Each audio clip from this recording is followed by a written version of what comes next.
Hey y'all. Before we get into the sidebar, I wanted to have a moment of reflection. And fair warning, this has absolutely nothing to do with the story. Well, it kind of does, but not really. Anyway, I always say that this is my favorite project, and it is for a variety of reasons. But something happened during this creative process, and it made me understand some of my attachment to this project. Even though the podcast is centered around the Keepsake Box and its related spin-offs, I have actually published 10 books. Most of the others are standalone projects. After completing them, I rarely reread them. Honestly, I have forgotten entire storylines because I just kind of free write and put things together. But doing this podcast has forced me to read and reread those books. In doing so, I'm constantly being reintroduced to the inner workings of the characters and the plots. But even more substantial is the fact that each book or podcast episode takes me back to a specific point in time. I'm constantly being forced to remember where I was during the creative processes. I mean, where I was mentally, emotionally, and physically. The Keepsake Box was technically my second project. Well, it was my second, third, and fourth. I had written my first book, which is called Green-Eyed Monsters. I've probably touched on this before, so I'll try to make it quick. Green-Eyed Monsters was a good story and a very solid first book. However, I was so anxious to publish that I didn't really have everything together. I had to resubmit updated versions and everything. Now, here's the thing. That book was a bucket list project. I'd always wanted to write a book, so it kind of scratched that itch. But after publishing it, I realized that I wanted to keep writing. The idea of the Keepsake Box was the direct result of where I was in life. I always say that I don't want to be in a box. I don't want to do the same things over and over again. And that's just who I am in general. Creatively, I'm very much the same. After deciding that I wanted to do a second project, I started drumming up ideas for a different type of project. I had already done a standalone book, so I came up with the idea of doing a trilogy with absolutely no idea for a storyline. I was dating a guy at the time, and I ran the idea by him. He always had this way of being subtly dismissive. He'd chuckle and shake his head before shooting something down. It always made me feel a little silly for whatever I'd said. Published. He chuckled and told me that very few people would read 3 books from an unknown author, unless they knew them personally. He made it sound crazy, but he cleans it up by saying, but I'm going to buy it to be supportive. Being the person that I was at the time, I shrugged it off because I didn't want to look sensitive. I was basically like, well, I'm going to do it. But deep down, I was a little shaken. Fast forward a day or so later, I talked to a friend about it. And the short version, she was not a friend and we don't talk anymore. But that's besides the point. I told her how bothered I was by my boyfriend's reaction, and surprisingly, she agreed with him, only she took it a step further. She basically said, I don't even know if people will buy it just to be supportive. She told me that the home team, and I'm using my quote fingers, probably bought the first book because we don't really know a lot of authors, and they wanted to support something new. But expecting them to do that over and over again isn't a legitimate reality. Just like the boyfriend, she made a pledge to purchase it either way. I had the same response as I had when I talked to the boyfriend. I'm going to do it anyway. If no one purchases, I will still have done what I wanted. And even though I said that with my whole chest, and I meant it, I was bothered a little bit. But just a quick FYI, that has been my most successful project. Came out in 2019, and people are still buying it. But anyway, my reaction was protection. From other experiences, I felt that both of those people seemed to get something out of humbling me. To ensure that I didn't give them what they were looking for, I made sure to look as secure as I could. It took a minute to understand how unhealthy that is, but that's a different story, kinda. Anyway, following my interactions with them, I reflected on it while I was driving. I had to ask myself a question. Why? Why were either of those people still a part of my life? It wasn't the first time that I'd had negative experiences with either of them. I ain't known them both for a very long time. With that in mind, why was my immediate reaction defense? I assessed their behavior and countered it with an attempt to beat them at their own game. They wanted to make me feel weird, so I made sure to be as confident as possible. But why? Why didn't I just remove myself from the negativity? Why was I affiliated with people who made me feel as though I needed to protect myself from them? In asking that question, the idea for the Keepsake Box was born. Well, that, and the fact that I had already started writing something a couple of years earlier, and I knew I could work it in. But I asked myself why, and my mind created the idea. Imagine being in an absolutely toxic situation, but coming to the understanding that you are allowing yourself to stay there. One would have to ask, why am I here? And sure, you can leave the situation, but if you don't address the core reasons why you are willing to be there in the first place, it's entirely possible that you'll find yourself in the exact same situation again. Maybe just with different people. Maybe with the same people. I don't know. Anyway, thus, Shalonda's Dysfunctional Life was created. It was a story about knowing who you are, understanding your triggers, and doing what it takes to change the situation. But that's just one part of the story. Inevitably, the original books started rolling out. Throughout the process, I was met with various points of contention from both of those people.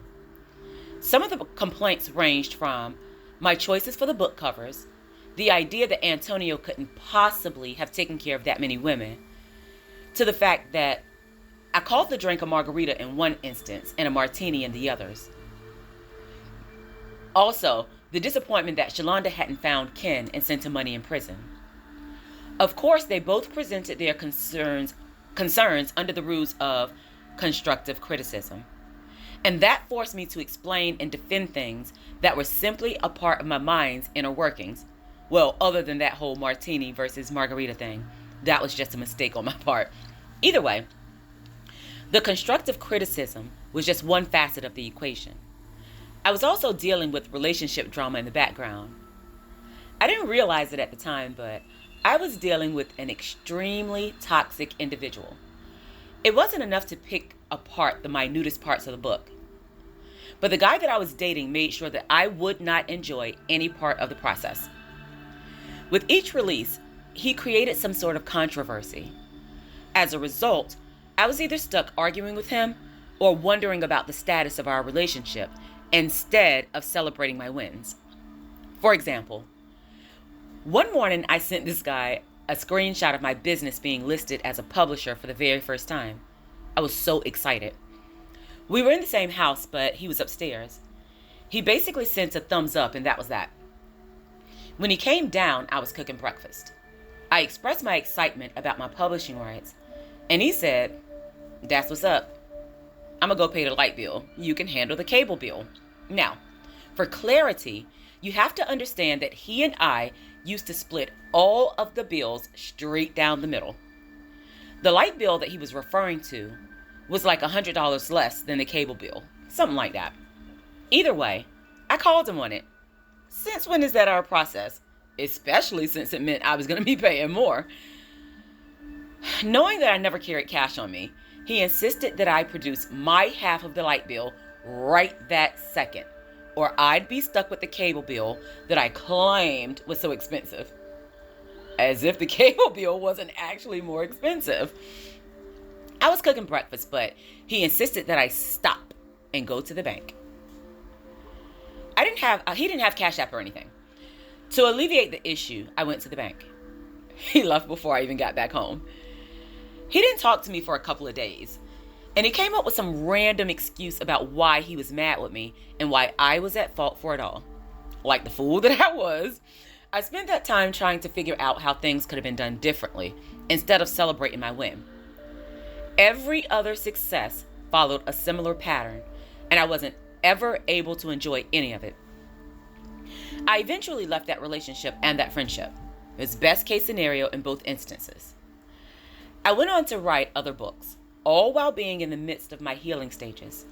Writing kept me sane. The Ken book was the first spinoff of the series, and I wasn't in contact with the ex-friend or the ex-boyfriend. However, I was in close contact with a high school boyfriend during the creation of that book. The Ken character was loosely based on how I met this guy and some of his personality traits. He was, and still is, incarcerated, so I thought that he'd enjoy being a part of the process. That man worried me to death, y'all. I had to set some hard boundaries because he felt a little too entitled to my life, and that was frustrating to me. We were not in a relationship, but he frustrated me to the point that we had actual back and forth arguments. And if you know me, you know I do not like to argue. And even though I stepped away from him, the frustration was still tied to that project. After the Ken book, I decided to start the podcast. By that point, I was far removed from the ex-boyfriend, the ex-friend, and Ken Jr. But every time I went through the content, I was triggered by the negative attachments that accompanied each season. I'd be recording an episode and suddenly be mentally transported to the day that I was writing that chapter and my ex turned the TV up so I couldn't concentrate. Or the days when I'd tell him that I would be writing while he was at work. He'd line up a bunch of shows for me to watch, then be mad when I didn't watch them, knowing that I wouldn't be productive if I did watch them. It was sabotage. I was often frustrated by the amount of control that I allowed him to have over my life and my feelings. And every time a memory resurfaced, I wondered what I had missed. Why was I there? Why did I stay there? Oh yeah, and I started dating a new guy 3 years after I left old dude. He came along right after I published the Ken book. We didn't have all that toxic mess, but he'd read all the books, and we'd had detailed conversations about them. Those conversations often replayed while I was recording as well because he and I were no longer together. It was a continuous cycle that made it hard for me to really enjoy the fact that I was accomplishing my goals. So now, life has done an amazing thing for me. Nothing is ever perfect, and I don't expect it to be. But I'm happy. My schedule has changed, so recording is a little harder than it was prior to this point. But it feels different. When I took the time to think about it, I realized that it feels different because it is different. I published my first book in 2019, and the Antonio Project was the first book that was written from a completely clear space. 2025. I have absolutely no sadness, irritation, or hurt attached to that project. In doing the podcast, I have no negative feelings to connect with. Realizing that makes this so much more impactful. You see, none of that was accidental. Whether I knew it or not, I was creating this space for myself the entire time. When I started the original Keepsake Box series, it was because I'd asked myself a question. Why? Why was I in that situation? Why did I explain away the unexplainable? What did I need to do to release myself? Those questions led to a series of books. That series of books forced me to confront those negative feelings over and over again. Confronting those negative feelings made me understand that I never wanted to feel that way again. That understanding forced me to see some things in myself and also created an acknowledgement of what I deserved. I didn't deserve to be mistreated. I deserved to have people around me who were nurturing, supportive, and never made me have to defend myself against them. That acknowledgement led to boundaries that I expected others to follow, and those boundaries led to peace. That peace became evident when I realized that there were no hard feelings related to the Antonio Project for the first time. I know that was really roundabout, but I wanted to make a point. Life sometimes gives us what it wants us to have. We really only have two options. We can sit in those spaces, or we can create alternate realities, ones that are aligned with love, value, and respect that we deserve. I started this by saying that the Keepsake Box is my favorite project, and it is. Though I never expected it, this project has created an avenue for me to learn so much more about who I was, who I am, and all of the amazing things that I have the ability to be. Thank you so much for being on this ride with me and helping me to create the world that I want to see. P.S. This was a bit of a pre-sidebar. An actual sidebar, based on the book, is coming up next. I'll be back. Oh yeah, you're welcome.